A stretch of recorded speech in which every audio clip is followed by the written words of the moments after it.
బోధన్ నియోజకవర్గ ప్రజలకు తెలియజేయమేమనగా కవితక్క గారి ఆధ్వర్యంలో మరియు రేపు జరగబోయే పురపాలక సంఘం ఎన్నికల్లో ఎవరైతే పోటీ చేయగలుగుతున్నారో వాళ్ళ కోసం ప్రత్యేకంగా సింహం గుర్తు కేటాయించడం జరిగింది. కాబట్టి ఆశావాహులు మరియు ఉద్యమకర్తలు ముందుకొచ్చి పోటీ చేస్తారని ఆశిస్తున్నాం. మొత్తం 38 వార్డులలో కవితక్క గారి ఆదేశాల మేరకు పోటీకి కార్యకర్తలు కూడా సిద్ధంగా ఉన్నారు. కాబట్టి బోధన్ పట్టణంలో ఎవరైతే పోటీ చేయగలుగుతారో వాళ్ళకు సింహం గుర్తు కేటాయిస్తున్నామని తెలియపరుస్తున్నాం. అలాగే గత ప్రభుత్వం హయాంలో హౌసింగ్లో చాలా పెద్ద కుంభకోణం జరిగింది. దాని వివరాలు సమాచార హక్కు చట్టం కింద సేకరిస్తే 1663 ఇళ్ళు ఏదైతే వ్యక్తిగతంగా నిర్మాణం కోసం అప్లై చేసుకున్నారో వాళ్లకు మొత్తం పైసలు 65 కోట్ల రూపాయలు ఇచ్చినట్టు ఆయా కాంట్రాక్టర్ల ఖాతాలో పడినట్టు సమాచార హక్కు కింద తేలింది.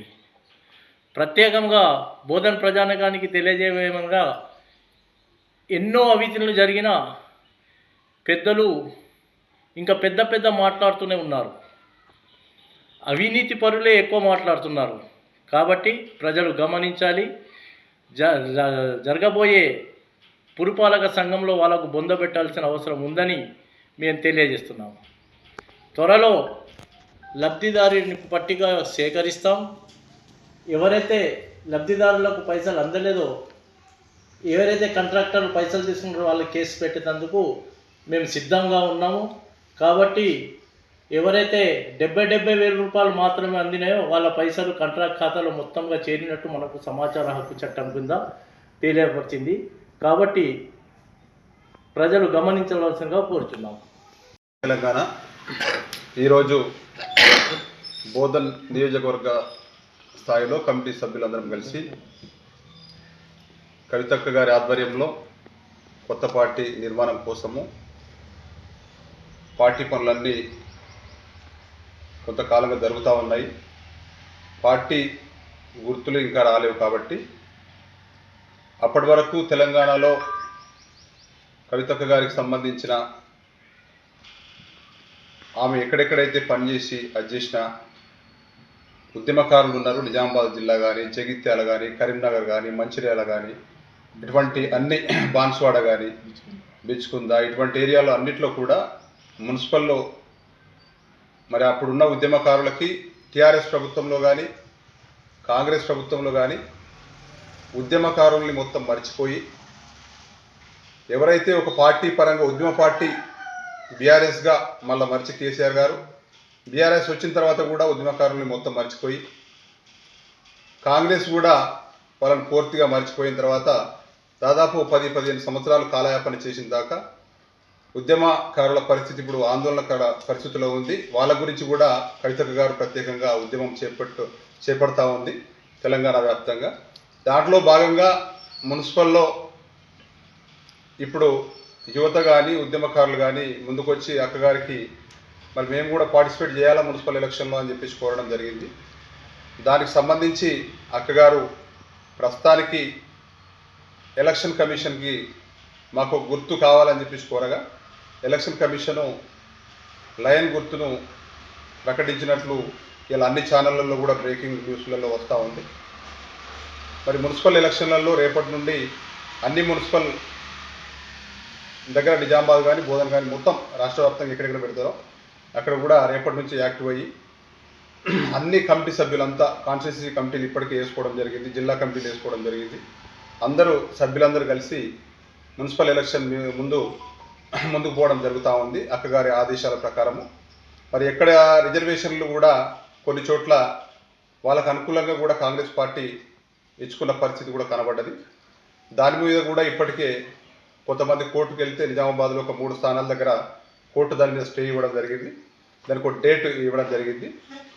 అట్లా మున్సిపల్ ఎలక్షన్లో మరి ఈరోజు గుర్తు వచ్చింది కాబట్టి నియోజకవర్గ స్థాయిలో ఇక్కడ ఒక ప్రెస్ మీట్ పెట్టి మిత్రులందరినీ కలిసి మరి ఇక్కడ ఉన్న 38 స్థానాలకు కూడా పోటీలో ఉంచాలనే ఉద్దేశంతో, మరి ఉద్దేశం ఏమిటంటే గత సంవత్సరం 10 సంవత్సరాలు కూడా ఎమ్మెల్యే షకీలన్న గారు మరి బీఆర్ఎస్ టీఆర్ఎస్లో ఆయన ఎమ్మెల్యేగా కొనసాగడం జరిగింది. ఆయన కూడా ఇక్కడ ఫెయిల్ అవ్వడం జరిగింది. మిత్రులకు మీకు తెలుసు, మేము కూడా ఆ రోజు అన్నగారితో కీలకంగా పార్టీలో వివరించినాం కాబట్టి మాకు కూడా తెలుసు. మేము చాలా మటుకు ఇప్పటికే కవితక్క గారికి అన్యాయం జరిగింది, నిజామాబాద్లో రెండోసారి ఎంపీగా ఓడిపోవడానికి మరి ఇక్కడ ఉన్న ఎమ్మెల్యేలే ఆమె ఇక్కడ ఉంటే మనకు మనుగడ ఉండదు, ఆమెదే పై చేయి ఉంటుంది, ఆమె చెప్పినట్టు మనం నడుచుకోవాల్సిన పరిస్థితి ఉంటుందని చెప్పేసి మరి ఓడగొట్టడం జరిగిందని అక్కగారు కూడా మీడియా ముఖంగా చాలా సందర్భాల్లో చెప్పడం జరిగింది. మరి దాన్ని కూడా షకీలన్న గారు గుర్తుంచుకోవాలి ఏంటంటే, నీకు కూడా అన్యాయం జరిగింది, కాకపోతే నువ్వు టీఆర్ఎస్ పార్టీలో కీలకంగా అప్పటి నుంచి ఉన్నావు కాబట్టి 2 సార్లు చేసినా 3ఓసారో 4ఓసారో 5ఓసారో దీంట్లోనే గెలుస్తా అని చెప్పేసి దాంట్లో ఉంటున్నావు తప్పితే నువ్వు కూడా చాలా చాలా సందర్భాలలో కూడా బాధపడ్డ విషయాలు ఉన్నాయి. లక్ష్మీపుత్రుడు అన్ని తీసుకుపోయిండు పక్కన ఉండి, లక్ష్మీపుత్రుడికి హెలికాప్టర్లు ఇచ్చిండ్రు, ఒక చావుకు రావడానికి హెలికాప్టర్లు ఇచ్చి పంపించిండ్రు. కేసీఆర్ సార్ చేసిన తప్పు ఏంటంటే అన్ని నియోజకవర్గాలను ఒకలాగా చూసుకోలేదు. అన్ని నియోజకవర్గాలలో ఇలా కేటీఆర్ అన్నం చూసుకో, ఆయన కాన్స్టిట్యున్సీలో ఆయననే తరతరాలుగా ఆయన ఎమ్మెల్యే ఉండేటట్టు ఆయన ఏర్పాటు చేసుకున్నాడు, ఆయన వర్కింగ్ ప్రెసిడెంట్ కాబట్టి. హరీష్ రావు గారిని చూసుకో, అక్కడ కాన్స్టిట్యున్సీలో ఎప్పటికీ నాదే, నేనే ఎమ్మెల్యే ఉండాలా అన్నట్టు చేసుకున్నాడు. మరి అదేవిధంగా నీ పక్కనున్న పోచారం శ్రీనివాస్ రెడ్డి కూడా చేసుకున్నాడు. మరి ఇలా ఇక్కడ బోధన్ కాన్స్టిట్యున్సీలో వచ్చిన డబుల్ బెడ్రూమ్ ఇళ్లను మొత్తం తీసుకుపోయి అక్కడ బాన్స్వాడలో పెట్టి కట్టించుకున్నాడు, ప్రాజెక్టులు తెచ్చుకున్నాడు.